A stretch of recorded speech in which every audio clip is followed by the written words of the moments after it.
I'm really looking forward to Mailman Kenny coming today because he's going to have a package in the mail for me. And so I'm just kind of eager to see when he'll get here. It's 10:30 now, and he usually gets here anytime between 10:30 or closer to 11. So I shouldn't be concerned because he's always on time and he's always dependable, rain or shine. But I just really want my package to come, and so I'm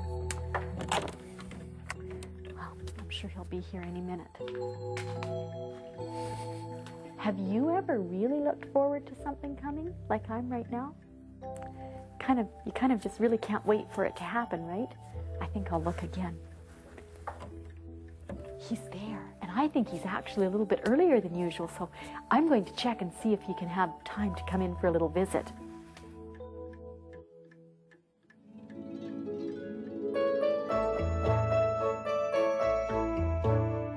It's so good to see you again. Come up for a visit, my friend. There's so much to do. I have so many things planned for you. We'll laugh and we'll play, we'll sing and we'll pray. I'll tell you a story or two, and we'll be friends, you and I. Yes, you and I and Jesus.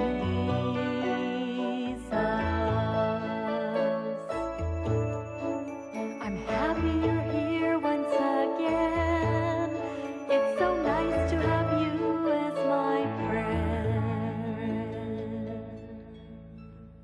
Before I introduce you to Mailman Kenny, I want to remind you about the mystery word, okay? Remember, the key words that I say will come up on this side, and then the important letter will be bigger and brighter, and it'll jump out and come over right into the correct spot in the mystery word. It looks like today's word has 8 letters. So are you ready to start? Pay real close attention. Well, Mailman Kenny, I'd like to introduce you to my friends. Hi there. And it looks like you brought my package for me. You've been looking for this? Oh, have I ever. They know how much Oh, and a letter too. Yeah, you got a letter Great. there also. No, I didn't expect that letter. That's great. Well, I just have been wondering, when do you start work and when do you finish each day? Well, we start about 7 o'clock in the morning. Ooh, early. Well, I spend about, on my route, I spend about 3 hours in the office casing mail before I ever get ready to go out on the route. And we finish about 3:30 in the afternoon, something like that. Now, what's casing mail? Well, that's when we get the mail. It comes in trays, see? And it's set on our case, our ledge, and so forth. And in our case, we have partitions in there and so forth. And all the house numbers, street numbers, and so forth are printed on that. And when I pick up the mail, I take my mail and I'll look at it. And I'll look at the street address and so forth. And then I'll find that spot on my case, see? And put it in there. And then I have to do all my letters and magazines and stuff like that too, see? And then when I get this all done, then I pull it out in delivery sequence and then put it in trays and put it in my truck and away I go. So it's like it's in order to make it easier for you to... When I get out on the mail route. Well, that makes sense. I kind of wondered how you did that. Yeah. Do you go to the same houses every day? Just about, because I've been on the route now 29 years. Really? Yes. So now, now you said first you spend your 3 hours in the office, and then once you get out there going, what about if you got tired along the way and you just sort of, say it was a hot day and you wanted to just take a nap in the shade of a nice tree for an hour or so. Can you do that? I'm afraid that'd be out of the question because, see, we've got just so much time to deliver the mail and we have to be on time. And people expect us, about the same time, like you probably did today. Yeah, I was expecting you about the same time because you seem to always get here about the same time. I've had people tell me they can set their clock by me. So that's what people are counting on, dependability. They entrust us with the mail. And we like to give them the service because they deserve it. What's the most important kind of mail you deliver? Probably the most important would be like registered mail where someone's sending cash or bonds, something like that, jewelry through the mail. But to me, it's all important, whether it's a postcard or registered mail or any kind of mail, because people have entrusted this, whether it's a child or a grown-up. They give it to us, and they depend upon us to get it there to the destination. And I like to give my people good service. Because I become more a friend and part, of their life. I like to be that way. Oh, that's neat. Well, I don't want to keep you if someone's setting their clock by you. Right. So, well, thank you for coming today. And it's quite all right. yeah, and don't get too hot out there. Well, I won't. Thank you. Okay, bye-bye. Bye. Well, I just am not going to wait any longer to open this up. I can hardly wait to see what it looks like. Do you know what it is that I ordered? Did I tell you? Do you want to guess? It's a book. And it's an appointment book. Oh, it's just the blue that I wanted. Good. I wasn't sure what that blue would look like.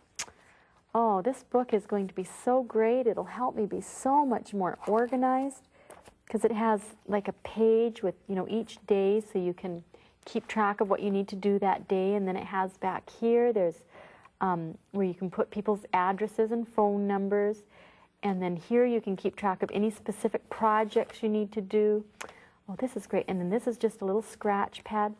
Oh, there's even a little Ziploc thing that I can put like maybe receipts or something in. It's so nice to be organized. Do you know what I want to do?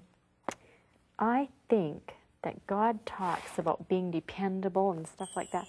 And I know there's a text in Luke somewhere, and I'm just thinking that if I could look it up and read it to you. It's Luke 16, verse 10. Oh, yes, this is wonderful. Whoever can be trusted with very little can also be trusted with much. And that's what I'm hoping this book will help me do, to be more dependable. That's neat. Trustworthiness, that's important, isn't it? You know what I want to do? I'm going to write down right here, Luke 16:10. And then later on, I'm going to remember to maybe print it somewhere nice in this book. Oh, my letter. I almost forgot about my letter. Dear Janice, I have a surprise for you. I will arrive at 4 o'clock. See you soon. I'm not going to tell you who it's from. And shall we see if this person is dependable? And if they arrive right on time?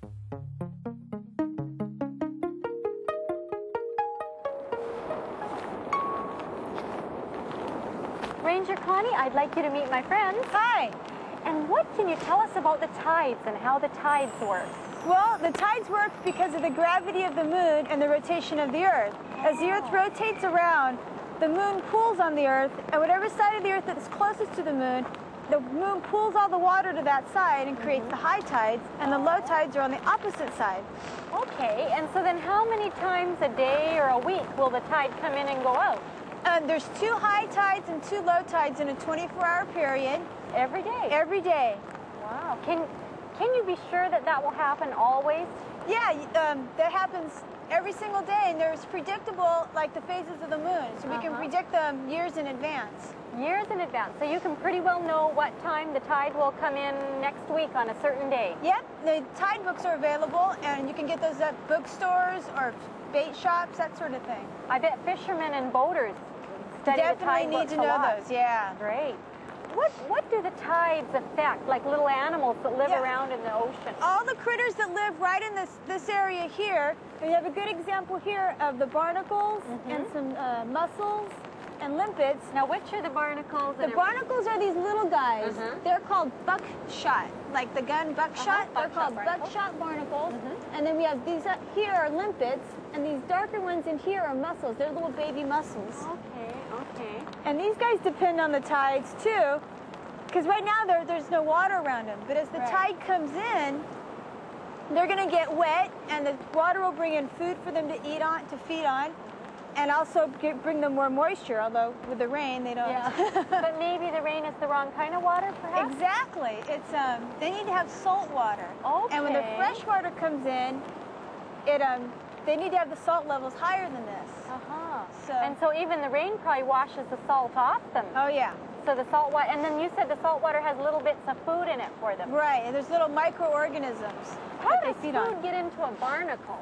Well, the barnacles, these are little guys here. The animal is actually down inside of that, and they are shaped kind of like a triangle or cone, and they open up a little bit, and then they have a feeder. They have like an arm that comes out and sweeps at the water. It looks like a big feather. And it'll sweep out all of the nutrients and the little microorganisms to feed on. And then take it into its house and eat it. Yep, that's that's neat. Well, I think that's neat, that tomorrow God's going to bring the tide in again for those barnacles and all those little creatures.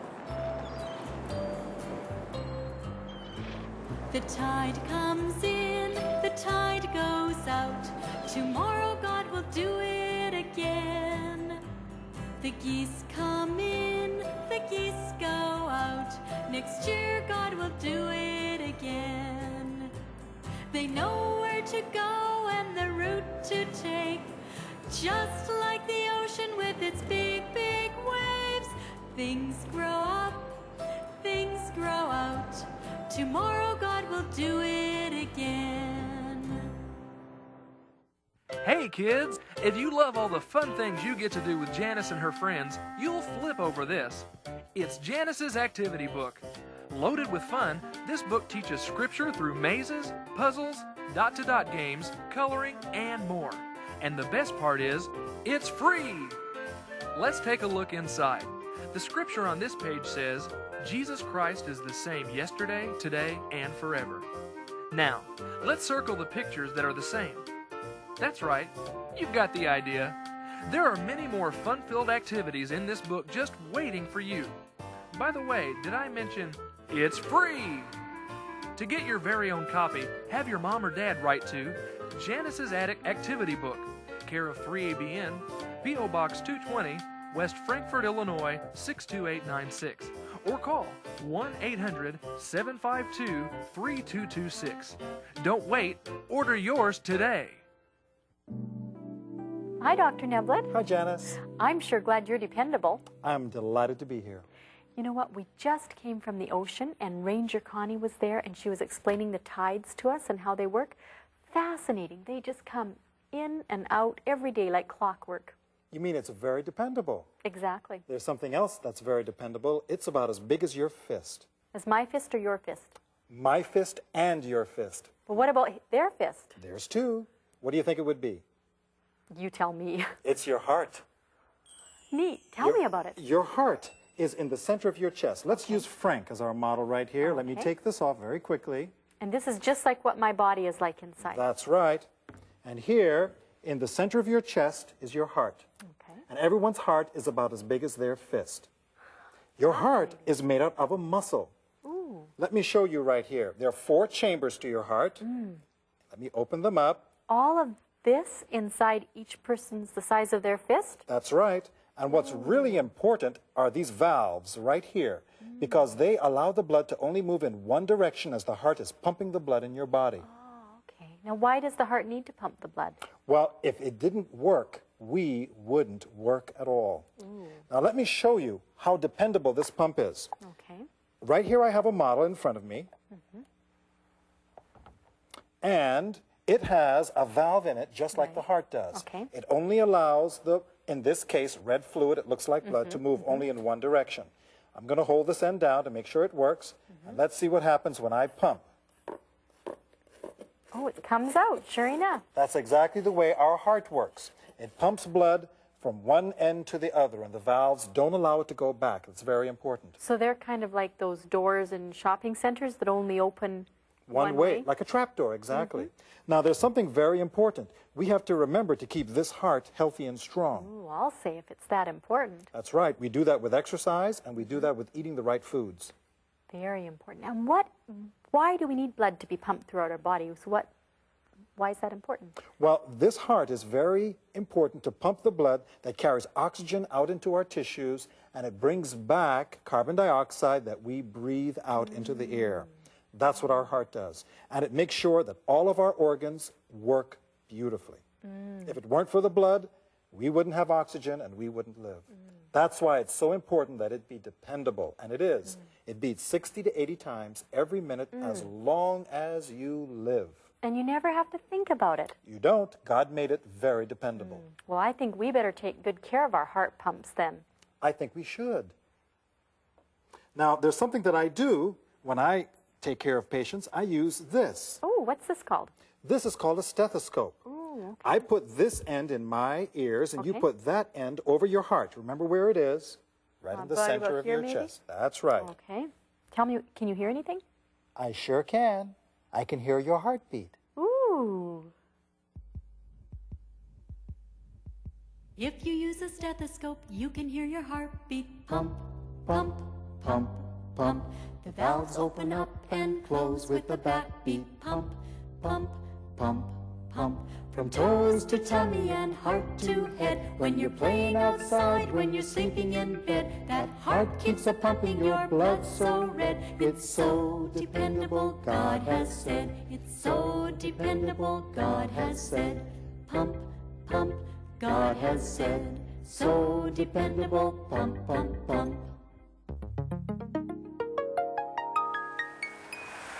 Well, Mr. Mulder, I just love coming and seeing God's animals, and the LA Zoo is a wonderful place to come, isn't it? What are those ones?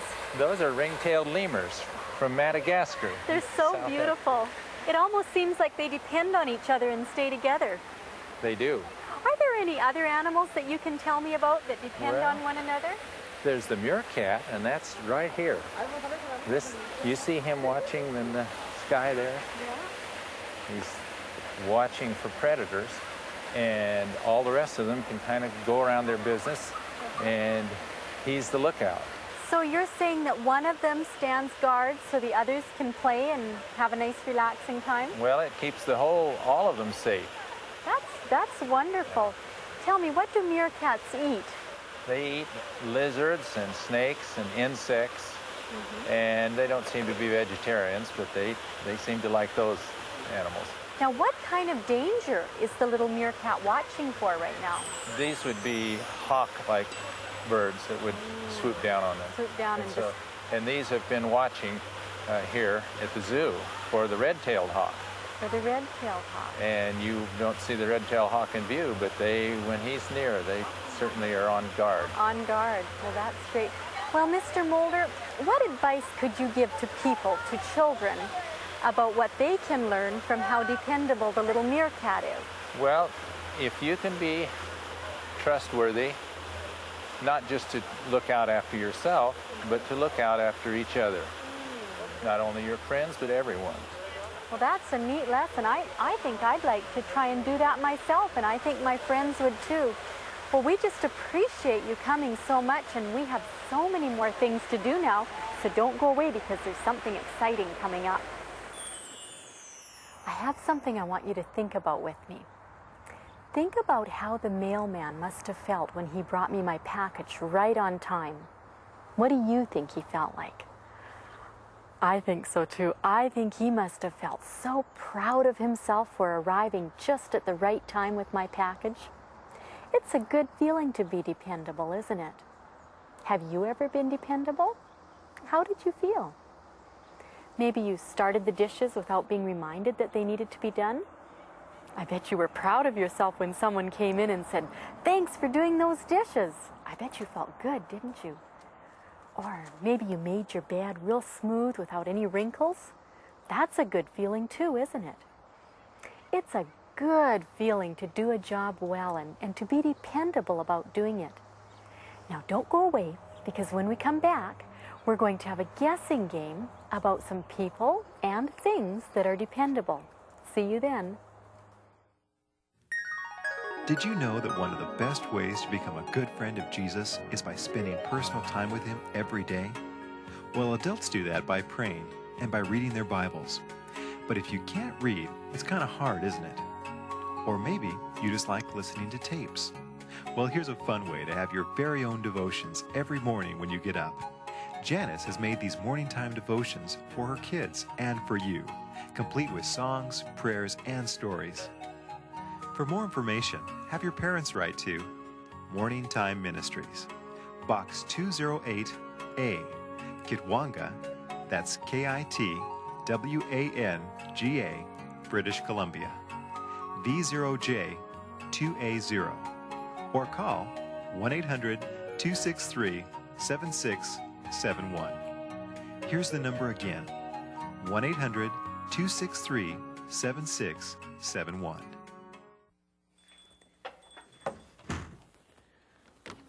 This looks like fun. There's a lot of things in my basket today.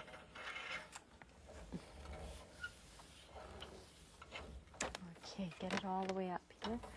Ooh, you know what? I think we should have a guessing game. Now, as I look at these things, I think they are all things that are dependable, okay? That's your first hint. And the first one that I want to tell you about is shaped like this. Okay, do you know what it is? I'll give you another clue. It's very light. Okay, shall I show you? A light bulb. We need lights, don't we? Lights need to be dependable. Okay, now this one I'm not going to say anything. I'm just going to pull it out slowly and you start looking at it from the top. Do you know yet what it is?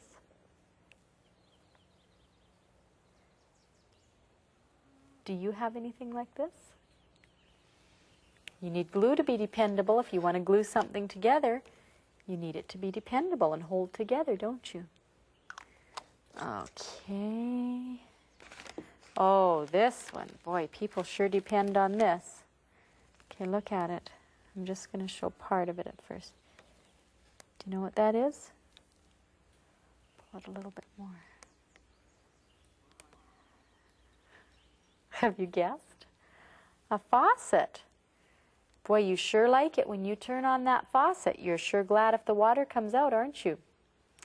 We really depend on faucets to give us water. You know, we depend on a lot of things and a lot of people, don't we? Wouldn't you like to be someone that people can depend on? I want to be that way.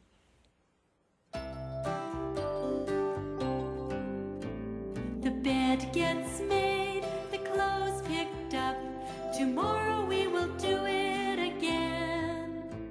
The toys put back, the table set.